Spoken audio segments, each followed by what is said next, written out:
Hi friends, welcome to குறிஞ்சி.com. வெறும் 5 நிமிஷத்தில் இன்ஸ்டண்ட்டான ஒரு பிரசாதம் அண்ட் ஈவினிங் ஸ்நாக்ஸ் ரெசிபி எப்படி செய்யறதுன்னு பார்க்கலாங்க. இப்போ நான் அதுக்கு ஒரு பேன் எடுத்திருக்கேன். இந்த பேனில் 1 ஸ்பூன் அளவுக்கு நெய் சேர்த்துக்கலாம். இந்த ரெசிபிக்கு இந்த அளவுக்கு நெய் சேர்த்தா போதுங்க. இதுக்கப்புறம் நெய் சேர்க்கணும்னு அவசியம் இல்லை. இப்போ நெய் நல்லா சூடானதுக்கு அப்புறமா இதில் ஒரு 5லேருந்து 6 முந்திரி பயிரை நல்லா பொடி பொடியாக கட் பண்ணி சேர்த்துருக்கேன்.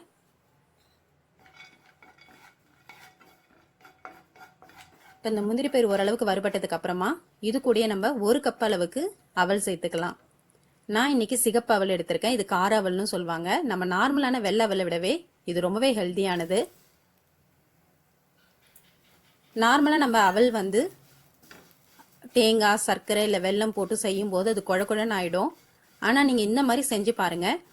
உங்களுக்கு ஒரு 2-3 மணி நேரம் ஆனாலுமே அந்த கிரன்ச்சினஸோட சாப்பிட்றதுக்கு ரொம்ப நல்லாயிருக்கும். இப்போ அவல் நெய்யில் வறுபடும் போது அதோட பச்சை வாசனை போயிட்டு நல்ல ஒரு வாசனை வரும். அந்த அளவுக்கு வறுத்துக்கிட்டா போதும். ரொம்ப நாளை வறுக்கணும்னு அவசியம் இல்லை.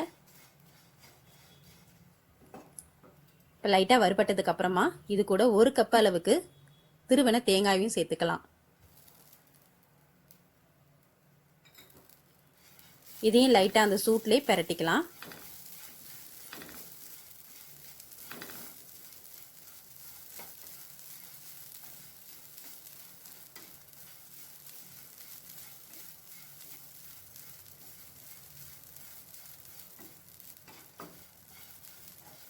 இது நல்லா சூடேறினதுக்கு அப்புறமா 1/4 கப் அளவுக்கு வேர்க்கடலை எடுத்திருக்கேன். இது வறுத்த வேர்க்கடலைன்றதுனால நான் அப்படியே சேர்த்துருக்கேன்.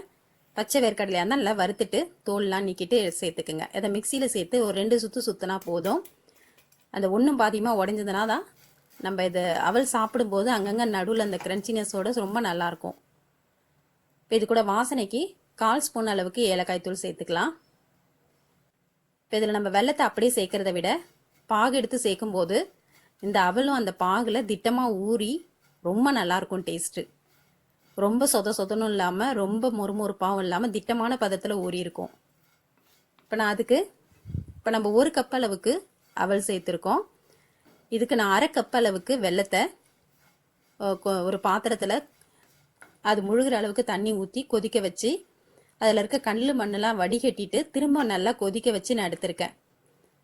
இப்போ இதில் 1/2 கப் அளவுக்கு வெல்லத்தோட பாகு சேர்த்துக்கலாம்.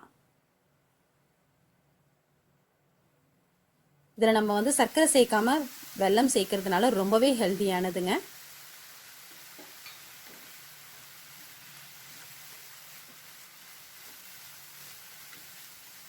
இதை நல்லா கலந்து விட்டுக்கலாம்.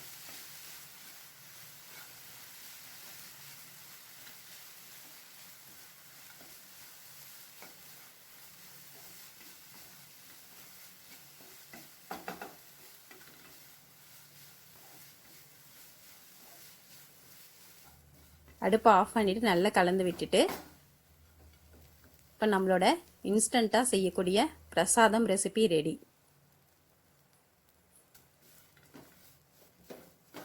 இதை நம்ம சர்விங் பிளேட்டுக்கு மாற்றிக்கலாம். ரொம்பவே எளிமையாக செய்யக்கூடிய இந்த பிரசாதம் ரெசிபியை நீங்களும் உங்கள் வீட்டில் செஞ்சு பாருங்கள். இந்த வீடியோ உங்களுக்கு பிடிச்சிருந்தா லைக் பண்ணுங்கள், ஷேர் பண்ணுங்கள், சப்ஸ்கிரைப் பண்ணுங்கள். உங்கள் ஃப்ரெண்ட்ஸ் அண்ட் ரிலேட்டிவ்ஸோட இந்த வீடியோவை ஷேர் பண்ணிக்கோங்க. நன்றி, வணக்கம்.